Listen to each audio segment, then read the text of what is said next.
بسم الله الحمد لله والصلاة والسلام على نبينا محمد وعلى آله وصحبه أجمعين. أما بعد biz tafsir dərslәрен davam итәбез. Һәм бүген biz алырбыз яңа сүрәне, чөнки Фатиха сүрәсен без үткән дәрестә тәмамлаган идек. Әмма без Фатиха сүрәсеннән соң килә торган Бакара сүрәсенә керешмибез әлегә. Анда да һәр даим укыла торган, һәр көнне, һәр намаздан соң укыла торган аятлар бар бит инде, шулай бит. Аятел Курси да бар. Бакара сүрәсе соңгы 2 аят юклар алына укыла торган. Алиф лам мимне кайбер кешеләр белән намазда укый. Булар да кирәкле. Әмма без башта алып китербез һәр кеше белә торган кыска сүрәләрнең тәфсирен. Шушы менә бүген ала торган Нас сүрәсе, Фалак, Ихлас, Кафирун, Наср, Каусар, Маун, шундый кыска сүрәләр. Чөнки кешеләр беренче чиратта шушы кыска сүрәләрне ятлыйлар, намазларында укыйлар. Һәм шуңа да менә бу укыганнарны аңлар өчен, намазда хушуклык табыр өчен, намазыбыздан ләззәт алыр өчен безгә шушы укыган сүрәләребезнең мәгънәләрен аңлау бик тә мөһим һәм кирәк. Шуңа да без менә башта шушы Нас сүрәләрен Фалак, Ихлас, Кафирун, Наср, Масад сүрәләрен алып китәргә була. Аннан соң инде әзрәк кенә шу кыска сүрәләрне алгач, һичшиксез без Аятел Курсине дә, Бакара сүрәсенең соңгы 2 аятында Алиф лам мимне алачакбыз, чөнки бу аятларны да белү кирәк. Без бүген сөйләшербез Нас сүрәсе аерымына алырбыз инде, аерымына дәрес ясарбыз. Әмма менә бу Нас, Фалак, Ихлас бу сүрәләр һәр вакытта да өчесе бергә йөриләр. Әмма без инде теге дәрес озынга сузылмасын өчен, инде алҗытмас өчен сезнең шәкертләрне инде без аларны һәрберсен аерым-аерым гына алып китербез. Әмма тагын кабатлыйм, бу сүрәләр Нас, Фалак, Ихлас Коръәндәге соңгы сүрәләр бит индеме? Нас сүрәсе белән тамамлана, безнең Фатиха белән башлана, Нас белән бетә. Булар һәр вакытта да өчесе йөри, өчесе укыла. Менә бу сүрәләрнең инде әһәмиятлеге шунда, Пәйгамбер саллаллаһу һәр вакытта да, һәр намаздан соң да менә шушы сүрәләрне укый торган була. Һәр намаздан соң Аятел Курсиләрне укып, теге тәсбихләрне тарткач инде менә Ихлас, Фалак, Насны илә намазында, икенде намазында, ястү намазында бершәр тапкыр уку мустахаб булып тора. Менә акшам намазы, иртәнге намаздан соң һәм акшам намаздан соң 3шәр тапкыр уку безнең мустахаб булып тора инде. Бу хадис безнең Абу Дауд, Тирмизи җәнтәндә килә. Һәм әле шулай Пәйгамбер саллаллаһу үзен эшкәрә торган булган шушы сүрәләр белән инде Ихлас, Фалак, Нас белән теге күз тиюдән, сихердән саклану өчен шушы сүрәләр белән эшкәрә торган була. Шулай Тирмизи җәнтәндә килә торган хадислар бар безнең. Һәм шулай Бухари җәнтәндә килә торган Айша анабыздан килә хадис, Пәйгамбер саллаллаһу алейһи йокларга ятмый ди. Иллә дә мәгәр шушы 3 сүрәне укымыйчы ди. Ягъни без менә йоклар алдыннан уч тыпларыбызны, 2 кулыбызны тотып, тип өреп, иң башта инде әзрәк кенә төкергән шикеллерәк кенә тавыш чыгарып, өреп тиек инде Әгъузу биллаһи минәш шайтанир раҗим дип, башта Ихлас, Фалак, Нас сүрәләрен укып, бөтен тәнебезне сыпырып чыгарга кирәк. Бер тапкыр сыпырып чыгабыз, тагын дип өрәбез дә, тагын Ихлас, Фалак, Нас сүрәләрен укып, тагын бер тапкыр бөтен тәнебезне сыпырабыз, баштан алып аякка хәтлек тулысынча бөтен тәнне. Һәм тагын бер тапкыр шулай эшлибез. Ихлас, Фалак, Насны укып, бөтен тәнебезне сыпырабыз. Шулай итеп, менә йоклар алдыннан шулай шушы сүрәләр белән Пәйгамбер саллаллаһу үзен сыпыра торган, үзен эшкәрә торган булган. Менә гомумән күз тию булсынмы, сихер булсынмы, төрле уй фикерләр булсынмы, менә шушы сүрәләрне укып, хәерле безгә үзебезне эшкәргә. Тагын бер кабатлап китәбез, кайчан укыла? Иртәнге намазда шушы сүрәләр 3шәр тапкыр укыла. Бөтен зикр тәсбихләрне әйтеп бетердек, аят курсиләрне укыдык, дуаларын кылдык ди. Кул Аллаһ, Фалак, Насны 3шәр тапкыр укыйбыз. Илә намазында 1шәр тапкыр укыла. Икендедә 1шәр, Акшамда инде 3-шәр, ястүдә инде шулай берешәр. Һәм гомумән баланы эшкерсәк, оныкны эшкерсәк, анда үзебезне эшкерсәк, шушы сүрәләр белән эшкерү инде хәерле. Һәм инде йоклар алдында 3 тапкыр инде уч төбенә өреп, шушы сүрәләрне укып, мустахаб, хәерле гамәл булып тора инде. Шуннан Нас сүрәсенә керешербез. Булар бөтенесе менә Ихлас сүрәсе ул Аллаһ Тәгаләне сыйфатлый торган сүрә булса, Фәләк сүрәсе ул көнчелектән, сихердән һәм бар төрле бузыклыктан саклана торган сүрә булса, Нас сүрәсе ул безнең менә бу вәсвәсәдән саклану өчен. Безнең һәрберебезгә төрле уй-фикерләр керә, шик, шөбһәләр керә. Шулай бит. Менә кеше барып ниндидер явызлык эшләми, әле ул кайчанга хәтлек башына уй-фикер килгәнчә хәтлек. Башта аның башында фикер туа, берәр нәрсәне урларга, берәр кешедән берәр нәрсәне таларга, яки эчергә, һәм план кыра башлый. Тәк башта күзәтеп торам, кайчан кайта, шуннан соң гына урлыйм, шуннан соң гына барып алам, талыйм дип инде, шуннан башта акча тагыннар кибеткә бер хәмерне алам дип, любой нәрсәдә. Нәрсә генә булмасын, башта уй-фикер туа, аннары уланы планга күчә, аннары инде эшли. Гамәлгә хәтлек иң беренче безнең уй туа. Уй тудыручы кем? Вәсвәсә кыла? Безнең яныбызда булган шайтан. Һәрбер адәм баласына куелган вәсвәсә кылучы карин дип әйтәләр инде, шайтан. Теге Пәйгамбер саллаллаһу алейһи ва саллям бер хәдистә әйтте бит, сахih хәдисләрдән килә инде ул. Бу хәдис безнең Муслим җыентында килә, "Ма минкум мин ахад илля кад укила биһи карина" ди. Һәрбер кешедә дә ди йөкләтелгән вәсвәсә кылучы карин. Карин шушы якын бер шайтаны бар да инде. Хәтта сахабалар гаҗәпләнә. "Ва анта я расулуллах, хәтта синдә дә бармы әллә?" ди, шушындый вәсвәсә кылучы шайтан ди. "Наам ди, әйе ди, илля анна Аллаһ а'анани алейхи фаслама фала я'мурuni илля би хайр ди. Илля дә мәгәр ди, Аллаһ Тәгалә ди, мине саклады ди, иман кылды ди, һәм ул ислам кабул итте ди, аның янында булган шайтанны, һәм ул мине ди хәерлелеккә генә өнди ди. Әмма калган кешедә безнең яныбызда нәрсә бар? Изге гамәлләрне язып торучы фәрештә дә бар, начар гамәлләрне язып торучы да фәрештә бар, һәм шулай әле безгә начарлыкка өнди торган, начар уй-фикерләр тудыра торган кемнәр бар? Шайтаннар бар. Һәрбер кешедә бар. Һәм менә безгә шушы уй-фикерләр тудырып, менә шушы шайтан безнең төп дошманыбыз инде. Бөтен начарлыкның асылы шушы шайтаннан. Шушы иблистән дигән, иблиснең аскәреннән, бөтен фитнәнең, бөтен бузыклыкның, бөтен начарлык шайтан.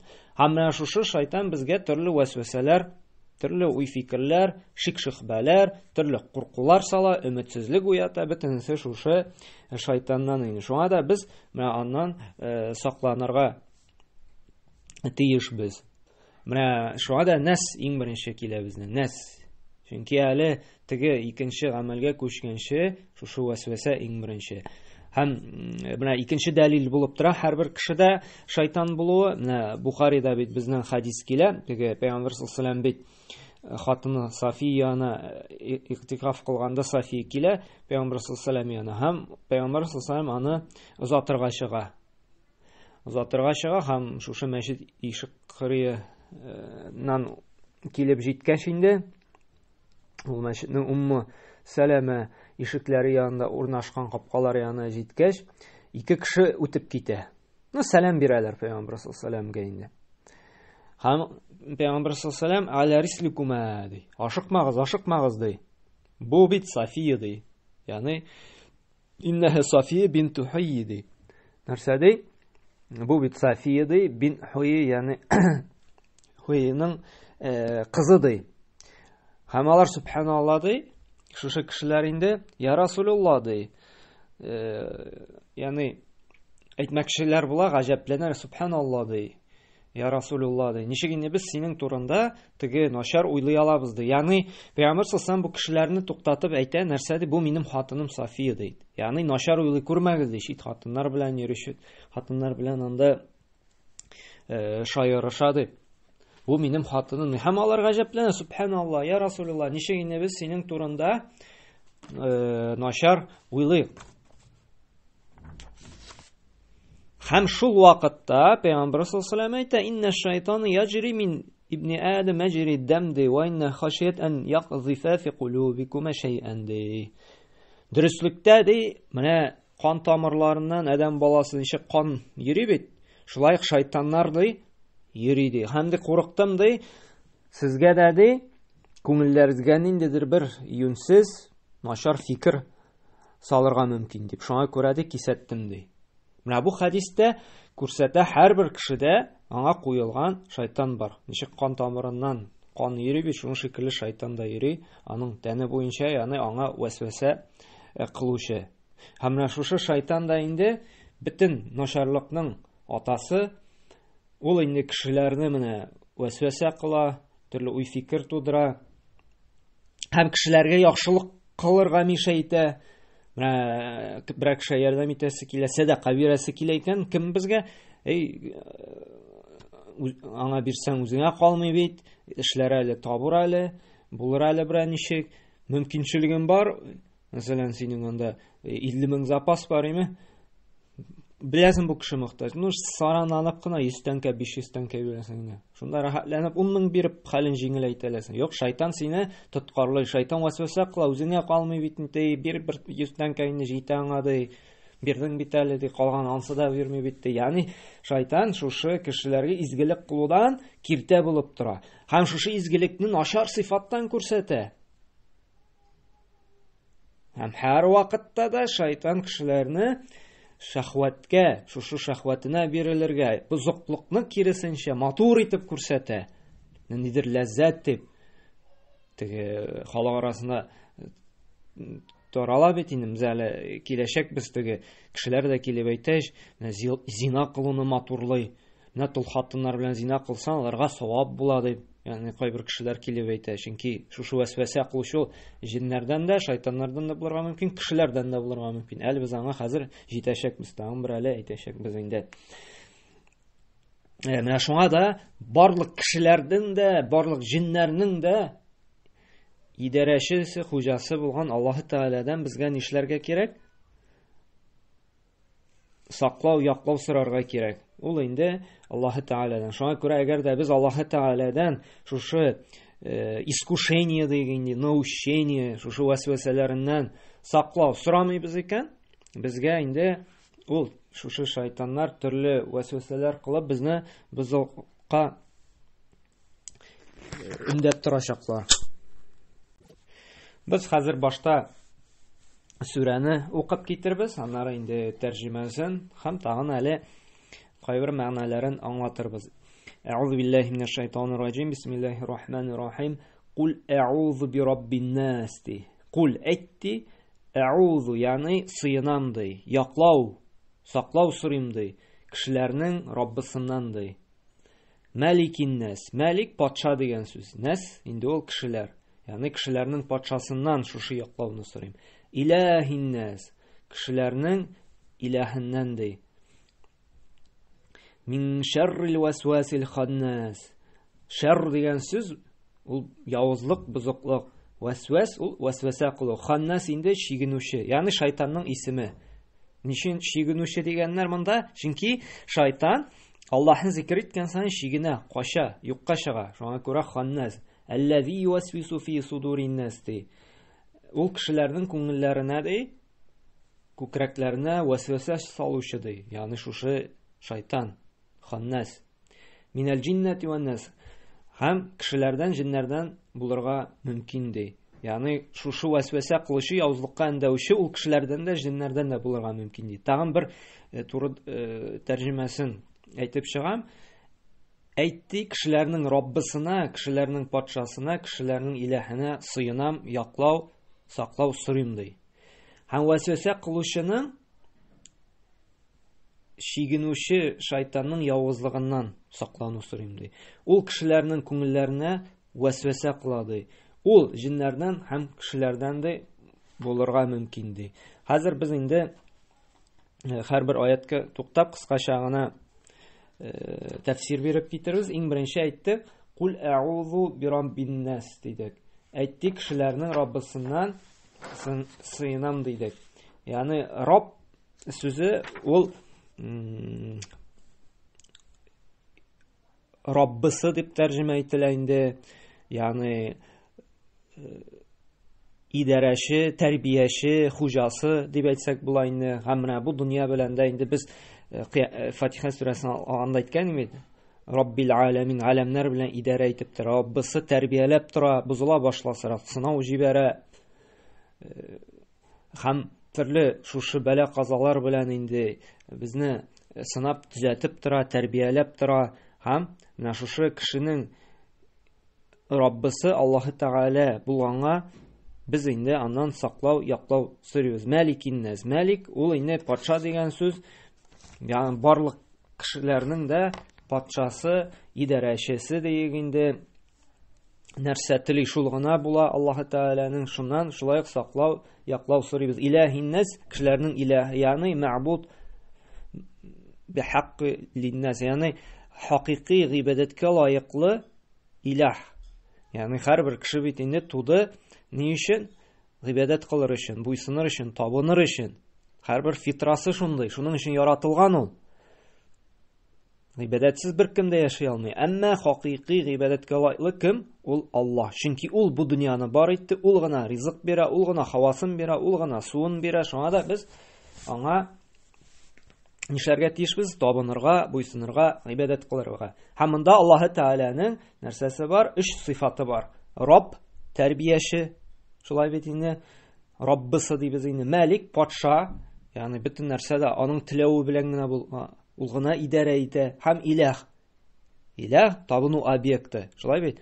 Нәрсә булса кеше табынырга тиеш, ул инде менә монда Аллаһы Тәгалә. Һәм менә шушы 3 сыйфаттан соң без тәвәссүл кылабыз инде, якынаябыз, Аллаһы Тәгаләдән сорыйбыз, ул безне якласын, сакласын, нәрсәләрдән, төрле вәсвәсәләрдән, төрле шик-шөхбәләрдән. Шушы аннары китә мин шәррил вәсвәсил ханнас. Шәр дигән сүз бузыклык. Ягъни ханнас шушы шайтанның явыз вәсвәсәләреннән сакласын дип без Аллаһы Тәгаләдән сорыйбыз, ялварабыз, сыенабыз аннан. Яклау сорыйбыз.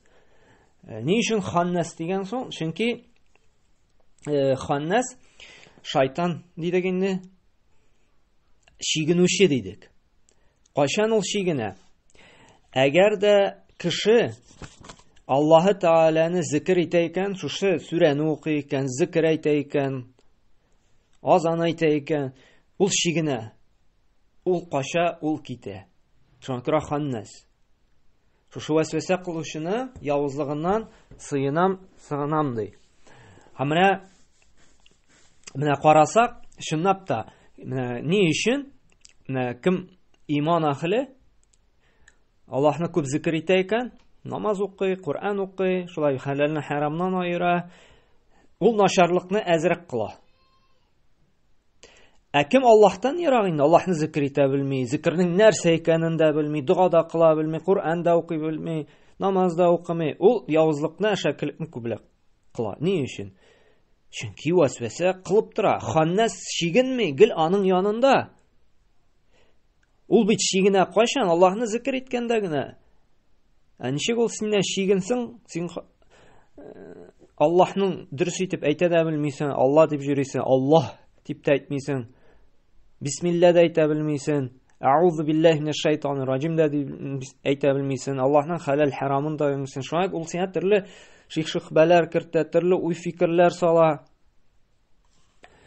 Һәм менә кеше гафил булган саен Аллаһны зикр итүдән шайтан аңа инде калбенә, күңеленә төрле шахватлар, шубһатлар, төрле вәсвәсәләр сала. Күңеленә. Аллази юсвису фи судурин нас. Кайсысы ди? Шундый ки күп кешеләрнең күңелләренә вәсвәсә сала ди. Әйе, вәсвәсә булырга мөмкин дин тотучыларда да. Күп кешеләр килә, шайтан бит гөнаһ белән вәсвәсә кыла алмый, гөнаһ кылдыра алмый, гөнаһны матурлый алмый. Ул бит гөнаһны матурлый имансыз бәндәләр каршында аны гөнаһны шундый ләззәтле, татлы әйбер итеп күрсәтә. Шуңа күрә иманда, диндә булмаган кеше зина да кыла, хәмер дә эчә, риба да алаймы, ришвәт тә бирә, алдалый да, хыянәт тә кыла, һәм бөтен гамәлне кыла. Чөнки аңа вәсвәсә ишеге ачы, ул вәсвәсә кыла, тегеләр аны шундый хакыйкать итеп, матурлык, дөрестлек итеп кабул итә һәм эшли. Кем һәрвакыт Аллаһны зикр итә, һәрвакыт бисмилла белән эшли, әлхәмдүлиллә белән тамамлый, намазын укый, Куранын укый, тәһарәтле йөри, аңа инде мондый иш белән кирип булмый. Аңа икенче яктан керә ул, вәсвәсәләр белән. Нинди вәсвәсә? Шик тудыра шушы эшләгән гыйбадәтендә. Тәһарәт ала икән, кулымны юдым микәнме, кулыма су тидеме икән, намаз укыды, геләнең намаз укый, тагын укый. Намаз укып утыра, монда бу зикерне әйтмәгән бугай дип, тагын укый. Ягъни вәсвәсә ишекләрен ачып, әгәр дә кеше кертә икән, гел вәсвәсәләнеп, гел тәһарәтен бер 10 тапкыр алачак, ул намазын бер 7-8 тапкыр укыячак име, гел шундый шик-шөхбә вәсвәсәләр белән. Шушы гыйбадәттә, шушы динендә, шушы изгелегендә вәсвәсә кыла башлый. Мәсәлән, садака бирде икән, моны кеше күрде микән инде, риядан китмәде микән инде, дип гел борчылып нитеп йөри. Шуңа күрә галимнәр әйтә, менә гыйбадәт кылганда, әгәр дә сиңа вәсвәсәләр һәр даим керә башлый икән, бу җиргә су тиде микән, намазым дөрес булды микән, тагын кабатлап укыйсы юк микән, төрле шундый ишекләрне әйткән. Алимнәр әйтә, аузу биллаһи минәш шайтани раҗим дип әйтергә дә, бу вәсвәсәләргә игътибар итмәскә ди. Һәм икенчесе, күп итеп Аллаһ Тәгаләдән истиаза, менә шушы сыйыну, саклау, яклау сорарга кирәк ди. Аузу биллаһи минәш шайтани раҗим дип, яки шушы сораулар белән. Һәм өченчесе, күп итеп Аллаһны зикр итү. Аллаһны күбрәк зикр иткән саен, иртәнге, кичке зикрләрне әйтсәң, һәр даим Кур'ан укып йөрсәң, бу белгән сүрәләрне, Фатиха сүрәсен, анда Ихлас, Фалак, Нас сүрәсен, Аятул Курсиләр, Субханаллаһ, Алхамдулиллаһ, ва ла илаһа илlallah, валлаһу акбар дип бидән чыкканда бисмиллаһи таваккалту аля Аллаһ. Иңә кайтып кергәч, бисмиллаһ валajna, бисмиллаһ хараҗна, аля Аллаһ раббина таваккална. Шундый күп зикрләрне әйтеп йөрсәң, мондый вәсвәсәләр инде кимиячәк. Һәм сиңа инде бу ишектән керә алмаячак. Һәм нәрсәдә ахырыннан инде минәл җиннәти ван нас. Менә шушы вәсвәсә кылучылар ул җиннәрдән дә булалар, ди, һәм кешеләрдән дә ди. Әйткән идек дәрес башында нәрсә дидек әле? Әйе. Кешеләрдән дә була дидек. Әйттек бит, мәсәлән, менә кайбер кешеләр әйтә, менә сез хәзрәтләр зинаны харам дисез, менә бит ул хатын ялгыз, аңа да бит инде ләззәт алырга кирәк, аңа да инде ирназы кирәк, аңа да аның белән дә бит инде менә йокласан син аңа әҗер савап биргән кебек буласың, аңа изгелек кылган буласың, сиңа әҗер савап була дип. Карагыз, ничек итеп, нинди ишектән керә? Менә шушы кеше сиңа вәсвәсә кыла, шик-шөхбә тудыра күңелеңә име? Шушы зинаны, шушы начар гадәтне дигәндә, фәхишлекне, бозыклыкны матур итеп китерә. Изгелек кыласың ди, аның хәленә керәсең ди, күңелен ачасың ди. Яки мәсәлән риба белән килә, менә бит инде ди, машина начарайган, яңаны ала алмыйсың, шунда ди, яңа машина барып алсаң ди, кредитка ди, ул бит инде гаиләңне шатландырасың ди, төрле авылга алып кайта аласың ди, авыртсалар больниска йөртәләсең, булай ширк машинаң белән авылда гына йөрисең, районга да бара алмыйсың ди, ватылып калырга мөмкин ди, үзеңне күп мәшәкатькә җушар итәсең ди, кешеләргә ялварып йөрисең, булай менә кредитка алдың, йөрисең дип, шушы изгелек белән кызыктырмакчы була. Шушы машина алсаң изгелек кыла аласың, әти-әниеңә кайта аласың, туганлык җепләрне ката аласың дип, кеше яки җен сиңа инде шундый итеп вәсвәсә кыла. Һәм монда инде бик күп. Яки киресенчә, мәсәлән, намаз укырга йөри башладың, мәчеткә, нигә? Опять вәсвәсә кыла, яки җин, шайтан, яки кеше, анда менә йөрисең, син бит инде шулай йөрүең кешегә мактану йөзеннән булырга мөмкин, шуңа күрә өеңдә генә укысың, мәчеткә йөрмә, яки мәдрәсәгә укырга керәсең, Кеше көлә башлаячак үзеңнән, мулла булдыңмыни, абыстай булдыңмыни дип, кеше арасында хурга калырсың, яки менә кызларга вәсвәсә кыла, яулык кисәң, кем сине кияүгә алсын, сине әби диячәкләр, синнән көләчәкләр дип инде шушы Аллаһка итагатьне, Аллаһка буйсынуны нишләтәчәкләр? Ямсыз итеп, кирәкмәс нәрсә итеп тасвирлаячаклар. Күрәбез, кешеләр дә бар, һәм инде уй теләк тудыра торган җиннәр дә бар, шайтаннар да бар. Шуңа да бу мәсьәләдә кешеләргә дә игътибар итәргә кирәк. Әгәр дә менә шундый безне начарлыкны матур итеп күрсәтә торган, матурлыкны, изгелекне начар итеп күрсәтә торган тирә-якта дусларыбыз кешеләр бар икән, алардан инде ерак торырга кирәк. Һәм менә шушы сүрәдә нишлибезгә күбрәк шушы сүрәләрне әйтелгәнчә укысак, иртәнге намаздан соң 3 тапкыр, илә намазыннан соң 1 тапкыр, икендедән соң 1, акшамнан соң 3, ястүдән соң 1, һәм йоклар алдына шикереп ятсак инде, менә без имин булачакбыз, сакланачакбыз шушындый төрле вәсвәсәләрдән. Әгәр дә вәсвәсә килә башлый икән, яки шушы кеше тарафыннан, яки шайтан тарафыннан уй фикер белән безгә нишләргә кирәк? Шушы сүрәләрне укырга. Яки аузу биллаһи минәш шайтанир раҗим диергә. Һәм менә бу инде булышачак безгә күңелдә туган төрле шик-шөбһәләрдән арынырга. Әле ул килә, Алла сакласын, Аллаһы Тәгаләгә карата да шик тудыра. Аллаһ бармы икән? Кабергә киреп яткач, кабер газабы бармы икән? Үлгәннән соң тереләчәк безме икәнбез? Чынлап та кыямәт көне булырмы икән? Кеше уйлаган гына берәр ялган фәлсәфәләр генә түгелме икән бу дип шик-шөбһәләр дә кирергә мөмкин. Шулай бит? Менә бу вакытта да аузу биллаһи минәш шайтанир раҗим дип Аллаһы Тәгаләдән саклау, истиаза, яклау, сыену сорарга кирәк. Без бит инде менә берәр проблемага юлыксак, яклаучы эзли башлыйбыз, шулай бит? Адвокат булсынмы анда, зур абзыйларга шалтыратабыз.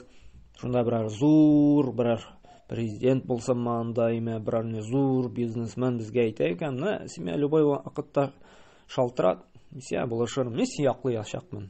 Синең сыену урының мин булачакмын, үз канатыма алам дип. Без инде күкрәкләрне киң тотып, кулларны сызганып, беркемнән курыкмыйча китәчәкбез анда. Шул кем безне анда русча обижайтты, рәнҗетте, мен сию яклаучы бардым.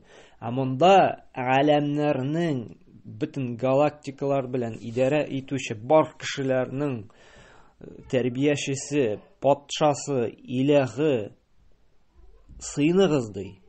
Саклау сорагыз ди, саклармын ди, яклармын ди. Ә без инде шикләнәбез.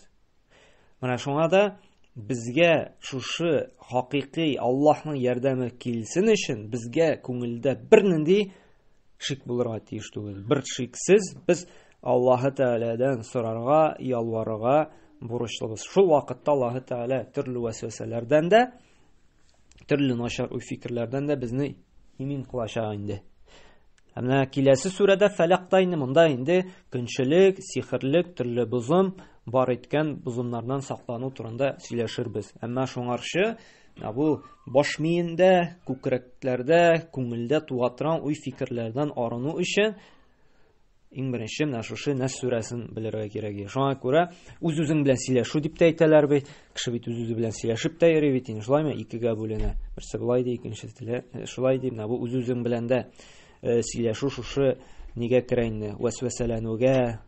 Шуңа күрә вәсвәсәләнмәс өчен күбрәк нәрсә эшләргә кирәк? Аллаһны зикр итәргә. Аллаһны зикр итсәң, сиңа вәсвәсә кылучы шушы ханнас чигенәчәк, качачак, ерагаячак. Шуңа күрә без аның менә төп нәтиҗә итеп шуны әйтә алабыз. Аллаһны күбрәк зикр иткән саен, шушы сүрәне укыган саен, Аллаһка якынайган саен, шушы вәсвәсәләрдән, шик-шөбһәләрдән без имин булачак. Аллаһ Субханаһу ва Тәгалә безгә тәүфик хидаят бирсен.